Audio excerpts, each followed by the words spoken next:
So ఈ క్వశ్చన్కి short trick వచ్చేసి రెడ్యూస్డ్ ప్రైస్ మనకి కావాలి కదా, సో దానికి total price by quantity into reduction percentage by 100.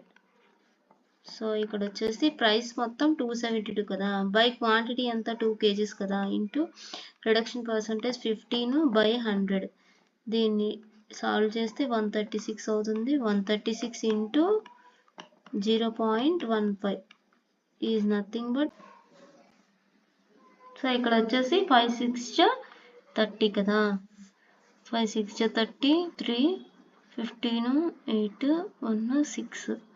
Okay, 6 3 1 0 4 0 2 digits తర్వాత. ఓకే, ఆప్షన్ వచ్చేసి 4th ఆప్షన్ ఈజ్ రైట్. ఇది షార్ట్.